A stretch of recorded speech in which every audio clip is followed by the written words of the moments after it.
की बातें हो रही है, तमाम संस्थाएं बेची जा रही है, तब क्या नया संसद भवन बनाना चाहिए, नए नए फ्लाइट लेने चाहिए, क्या विदेशों के भ्रमण करने चाहिए? मोदी सरकार का एक ही मूल मंत्र है, मर जवान मर किसान। दुनिया मरती है तो मर जाए, दुनिया जाए भार में, अपना काम बनता वाली बात है मोदी सरकार की। बामला गोस्वामी के पास में 100 ग्राम कोकीन पाया गया, जो कैलाश विजयवर्गीय का करीबी राकेश सिंह का नाम बराबर लेती रही है। चाहे ISI का एजेंट ध्रुव सक्सेना की बात हो, जो कैलाश विजयवर्गीय का सहयोगी है। अमिताभ बच्चन, अक्षय कुमार, महंगाई के मुद्दे पर साइकिल निकाल लेना चाहिए। अनुपम खेर, अब इन लोगों को मुंह से जबान, हलक से जबान नहीं निकल रहा है। वो कनिया बाबा कहाँ है? 2.25 आंख वाला बाबा रामदेव, जो हर गांव को 200 करोड़ रुपए देने की बात कर रहा था। हर अडिचेरी का सरकार देखा होगा, चुनी हुई लोकतांत्रिक सरकार को ये पैसे के बदौलत खरीदते हैं, तो इनको जनता जनार्दन से कोई मतलब है ही नहीं। आपने मध्य प्रदेश में देखा होगा, आपने गोवा में देखा होगा, आपने किट क्या है? ये बात तो अमित शाह से पूछना चाहिए, जो देश के अधिकार गृह मंत्री रंगा बिरला की जोड़ी जो बताया करते थे। तो अगर आपने किया तो कृष्ण लीला, दूसरे ने किया तो कैरेक्टर ढीला, ये कहाँ का नियम है भैया? एक ही देश में अलग अलग नियम होता है क्या? और आप तमाम जो घटनाएं देश में देखेंगे, बामला गोस्वामी के पास में 100 ग्राम कोकीन पाया गया, जो कैलाश विजयवर्गीय का करीबी राकेश सिंह का नाम बराबर लेती रही है। चाहे ISI का एजेंट ध्रुव सक्सेना की बात हो, जो कैलाश विजयवर्गीय का सहयोगी है, जो हथियारों का सप्लायर है, जो भाजपा के टिकट पर श्रीनगर में चुनाव लड़ा था, या पुलवामा की घटना का भी जिक्र कर सकते हैं, जो DSP देवेंद्र सिंह पर आखिर कार्रवाई क्यों नहीं होती? सैटेलाइट ये बता देता है, तो वो सैटेलाइट ये क्यों नहीं बताता कि जब हमारे आर्मी के लोग, CRPF के अधिकारी जब हवाई यात्राएं मुहैया कराने की बात कह रहे थे, तो उनको बगैर बुलेट प्रूफ बस किसने मुहैया कराया? और उन आतंकवादियों को कैसे पता चला कि यही बस बगैर बुलेट प्रूफ है? जब वही DSP देवेंद्र सिंह जो पुलवामा में पदस्थापित था, वही जब दिल्ली चुनाव से पहले 12 लाख रुपया लेकर आतंकवादियों को ला रहा था, तो NIA चार्जशीट दाखिल नहीं किया, उस पर कोई जांच एजेंसियां जांच नहीं की, तो ये रिश्ता क्या कहलाता है? सबसे पहली बात, ये सरकार राष्ट्रद्रोही सरकार है, ये हम नहीं कह रहे, ये हमारे सरदार पटेल ने कहा था, महात्मा गांधी जी ने कहा था, सुभाष चंद्र बोस ने कहा था, ठाकुर रोशन सिंह, भगत सिंह, चंद्रशेखर आजाद जैसे लोगों ने कहा था। ये नफरती लोग गोरे अंग्रेजों के दलाल और मुखबिर थे, जो जाति, धर्म, भाषा और प्रांत के नाम पर देश को कभी आपस में लड़ाकर देश को आजाद नहीं होने देना चाहते थे और गोरे अंग्रेजों से दलाली लिया करते थे। ये वही लोग हैं। आज इन लोगों के पेट में दर्द हो रहा है, ये 70 साल का हिसाब पूछते हैं, और वही 70 साल की धरोहर 6 साल में बचा नहीं पाए, बेच कर चट कर गए। बताइए, जब देश में तमाम तरह की बातें हो रही है, तमाम संस्थाएं बेची जा रही है, तब क्या नया संसद भवन बनाना चाहिए, नए नए फ्लाइट लेने चाहिए, क्या विदेशों के भ्रमण करने चाहिए? कितना बेशर्म प्रधानमंत्री!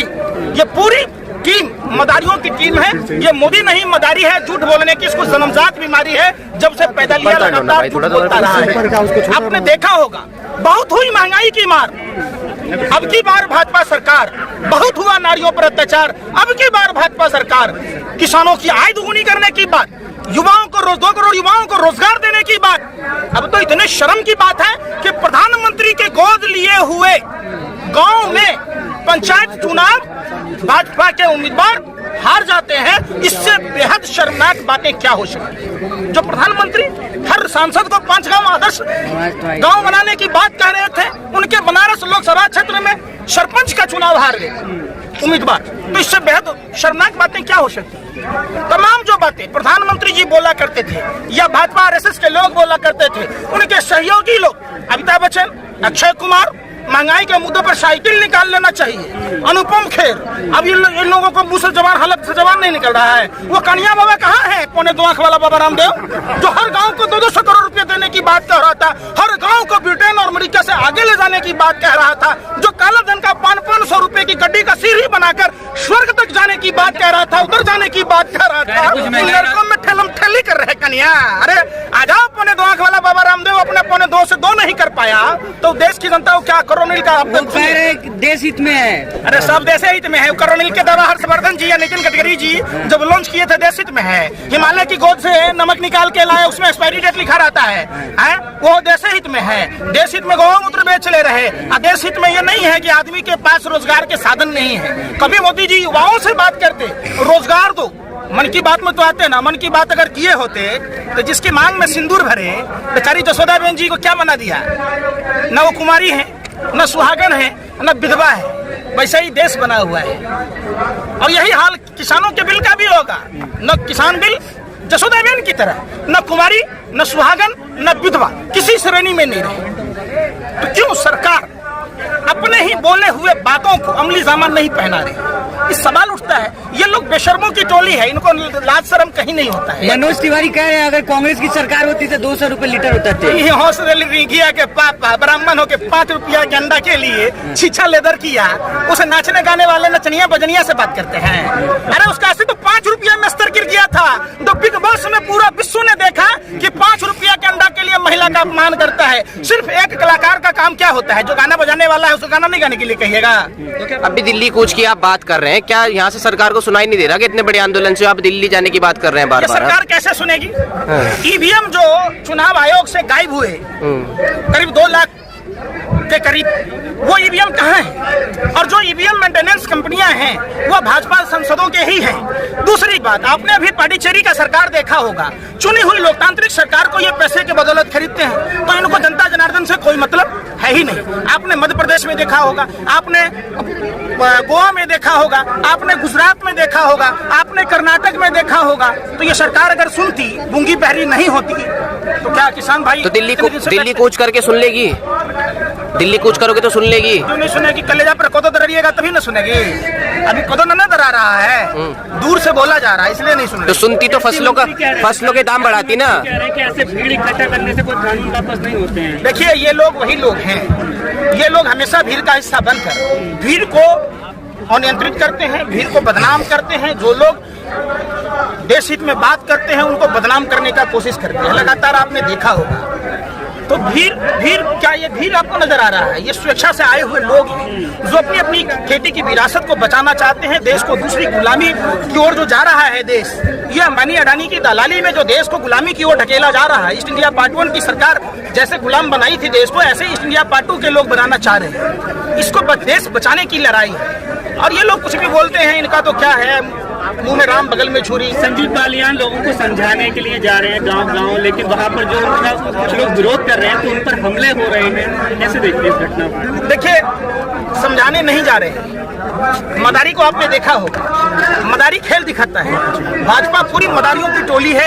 ये अपना खेल दिखाना चाह रहे हैं और लोगों में भ्रम पैदा करना चाह रहे हैं। सरकार की मंशा अगर साफ होती तो सरकार के नुमाइंदे दिल्ली के रामलीला मैदान में देश भर के किसानों को बुलाते, कृषि एक्सपर्टों को बुलाते, रवीश कुमार, अभिषार शर्मा, अजीत अंजुम, नवीन कुमार, साक्षी जोशी जैसे पत्रकारों को बुलाया जाता और देश के किसान नेताओं को बुलाया जाता, सर्वदलीय नेताओं को बुलाया जाता और वहाँ जन संवाद के जरिए इस मसले को हल कर लिया जाता। सरकार की मंशा बिल्कुल साफ है। अपने गुरु MS गोवलकर की तरह 95% लोगों को गरीब बनाना। ये भाजपा की सरकार उसी एजेंडे पर काम करते हुए देश को गुलामी की ओर ढकेल रही है। सरकार की अगर मंशा साफ होती तो देश के पालनहार अन्नदाता किसान भाइयों की बातों को सुनती और ये कानून वापस ले लेते। सर, सरकार का तो साफ स्टैंड है कि कानून वापस नहीं करेंगे। आंदोलन भी काफी लंबा वक्त हो गया है चलते हुए। क्या विकल्प है किसानों के लिए? ये सरकार क्या करेगी? सिर्फ विधायकों की खरीद फरोख्त करेगी।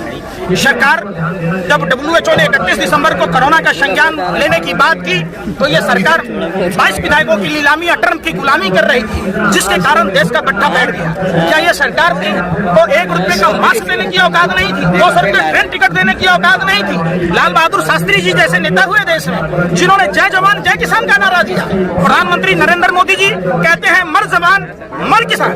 न किसानों की सुनते, न देश में जो पुलवामा के जवान भारत माँ के वीर सपूत शहीद हुए न उसकी जांच कराते, न गलवान की जांच कराते। इस मोदी सरकार का एक ही मूल मंत्र है, मर जवान मर किसान। दुनिया मरती है तो मर जाए, दुनिया जाए बाहर में, अपना काम बनता वाली बात है मोदी सरकार की। चुनावों में रैलियां करना क्या मोदी सरकार की जरूरत है? क्या भाजपा के नेताओं को जरा सा भी शर्म नहीं आती? किस मुंह से ये 2014 में 13 में गांव-गांव जाकर ढिढोरा पीटते थे? क्या वो मुंह से नहीं बोलते थे? शरीर के किसी अरौने से बोलते थे? इन बेशर्मों को, जालिम दरिंदों को थोड़ी सी भी शर्म नहीं आती? शर्म आनी चाहिए। उन्होंने जो कहा उस पर कायम होना चाहिए। आपके जैसे एक्टिविस्ट को प्रधानमंत्री जी परिजीवी कह रहे हैं, परिजीवी तो खुद ही हैं, वो जुमला जीवी हैं। फेकू मनोरंजन बैंक 15-20 लाख तो यूं ही मिल जाएगा, वो कहाँ गया? तो ये जुमला जीवी हैं, ये फेकू मनोरंजन बैंक के ये CMD हैं, जिन्होंने चेक दिया था, आज तक चेक क्लियर ही नहीं हुआ, बाउंस कर गया। तो उनके बाद प्रधानमंत्री की एक भी बात बताइए जो सच बोला हो।